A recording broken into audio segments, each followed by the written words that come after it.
भगवान ब्रह्मा एक दिन अपने निवास स्थान ब्रह्मलोक में विश्राम कर रहे थे। तभी वहाँ देवर्षि नारद उनसे मिलने आए। नारद मुनि ने ब्रह्मा से कहा, कृष्ण को महाविष्णु का अवतार माना जाता है, जो सर्वोच्च भगवान हैं। लेकिन मुझे इस पर संदेह है। आपका क्या विचार है? यह सुनकर ब्रह्मा सोच में पड़ गए और बोले, नारद, अब जब तुमने यह सवाल उठाया है तो मुझे स्वयं इसकी पुष्टि करनी चाहिए। नारद ने ब्रह्मा को उनके विचारों में छोड़ दिया और वहाँ से चले गए। ब्रह्मा ने कृष्ण की परीक्षा लेने की योजना बनाई। एक दिन कृष्ण अपने ग्वालबाल दोस्तों के साथ गायें चरा रहे थे। वे सारे दिन खेलकूद और मस्ती में मग्न थे। दोपहर होते ही कृष्ण ने अपने दोस्तों से कहा, दोस्तों, अब चलो भोजन करते हैं।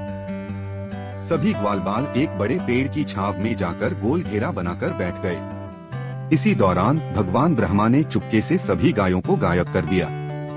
जब सभी लड़के मजे से खाना खा रहे थे, तभी एक लड़के ने चौंकते हुए कहा, अरे कृष्ण, हमारी गायें कहाँ चली गई?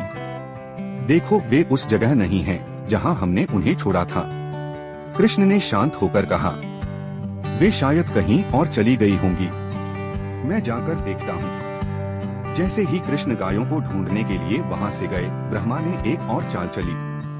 उन्होंने सभी ग्वालबालों को भी गायब कर दिया और उन्हें और गायों को ब्रह्मलोक में छिपा दिया। जब कृष्ण वापस लौटे तो उन्होंने देखा कि उनके ग्वालबाल दोस्त भी वहाँ नहीं थे। वे तुरंत समझ गए कि यह ब्रह्मा जी का खेल है। कृष्ण मुस्कुराए और एक दिव्य चमत्कार किया। उन्होंने स्वयं ग्वालबालों और गायों का रूप धारण कर लिया। अब कृष्ण स्वयं सभी ग्वालबालों और गायों के रूप में अपने गांव लौट गए। गांव में किसी को यह पता ही नहीं चला कि असली ग्वालबाल और गायें गायब हो चुकी हैं। एक वर्ष बीत गया, जो ब्रह्मलोक के समय में केवल 1 घंटे के बराबर था। ब्रह्मा जी यह देखने के लिए पृथ्वी पर आए कि कृष्ण ने गायों और ग्वालबालों के खोने पर कैसी प्रतिक्रिया दी। लेकिन यह देखकर ब्रह्मा हैरान रह गए कि ग्वालबाल और गायें बिल्कुल वैसी ही मौजूद थीं, जैसे पहले थीं। ब्रह्मा कुछ समझ नहीं पाए। तभी कृष्ण ने एक और चमत्कार किया। उन्होंने उन सभी ग्वालबालों और गायों को विष्णु के दिव्य रूप में प्रकट कर दिया। यह दृश्य देखकर ब्रह्मा चौंक गए। उन्होंने समझ लिया कि कृष्ण ही महाविष्णु के पूर्ण स्वरूप हैं।